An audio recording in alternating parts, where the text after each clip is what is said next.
Lesotho's Trade, Industry and Business Development Minister Mokhethi Shelile will be speaking to us this evening. It's as many countries are welcoming a pause announced by the Trump administration in the last 24 hours on the draft of tariffs. Where Lesotho's concerned, the American government had intended, at least as per the initial announcement, to put a 50% tariff on products going into the United States. Lesotho's government had said that would be far too steep for a country with an economy its size and a textile industry that is dependent on American business. Let's speak then to Minister Mokhethi Shelile, that's Lesotho's Minister for Trade, Industry and Business Development. A very good evening to you, sir. Good to have your time on the SABC News channel. Am I right in saying that you are relieved that there has been this 90-day pause announced by Donald Trump? Not really. I don't know what is going to happen after 90 days. Besides the reprieve that is said to be for 90 days. It is said that it is done so that we can sit down and negotiate. And I don't have a good experience in terms of trying to get meetings with the administration to get just that to happen. So it can happen that after 3 months, we have not even been able to sit down with the American government to negotiate. So I think it's just one of those things that are giving us a time to maybe keep on our strategy to diversify. And you've been trying to get a meeting from when the Trump administration announced that they were going to put this 50% tariff on products from Lesotho.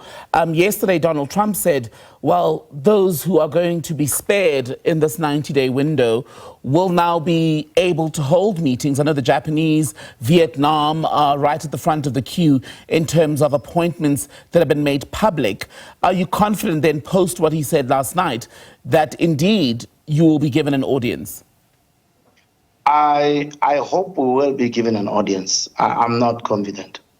Just this afternoon, I was talking to our ambassador in Washington, and he told me something very disturbing. I said, Minister, let's forget about meeting the U.S. government at this time. Instead of giving us an appointment, they want us to write a proposal, which I don't know what that means. So for me, I'm not as confident. Is it your sense that the Trump administration perhaps doesn't take Lesotho seriously, and that's why they're not giving you an audience? I mean, there was that awkward moment in his State of the Union address where he made a off-the-cuff remark about basically suggesting that no one in the room even knew where the kingdom was. Yes, I hope that's not the case. That's my response. And in terms of what is on the line for your country, sir, about 12,000 jobs, I understand, are dependent at the moment on a successful business relationship between yourselves and Washington.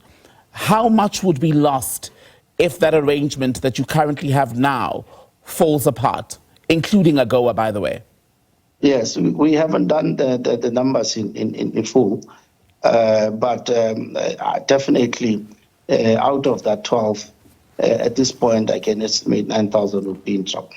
So 9,000 jobs are on the line. Are there factories that perhaps have started to close as a result? No, not yet. We've been sitting down with them, and the government is trying to have a temporary reprieve if this eventuality has to happen. But like you have already pointed out, we have 90 days to see and think what we can do. And the jobs that are on the line, are they strictly in the textile industry? I know you also deal in rough diamonds and trout in one of the pieces I was looking at. Yeah, they are strictly in the textile apparel sector. Yes, we do take some trout to the US. The diamonds, they go through Europe. We do take them for auctions in Antwerp, and then of course they'll end up all over the world. They're quality diamonds, the best in terms of value per carat. So they end up everywhere, including the US. How devastating, though, would it be if these 9,000 jobs are lost in the context of many of these factory workers being people who don't have many other skills to put food on the table, and the broader impact for the economy of the country? Yeah. In this country, one person supports more than 5 people. So that will be the impact.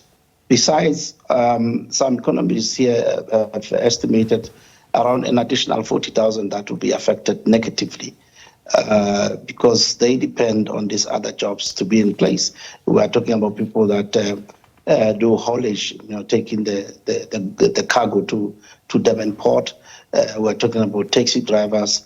There are these property people that lease out their houses and stuff. So all of those are on the line for a big disturbance if this goes ahead the way we think it will go ahead. But we are working on alternatives to ensure that we minimize the loss as much as possible. We can't just stand by and watch it happen the way it looks like it's going to happen. Mr. Mokhethi, Shelile, Lesotho's Minister for Trade, Industry and Business Development. Good to talk to you this evening. Thank you for your time. Thank you.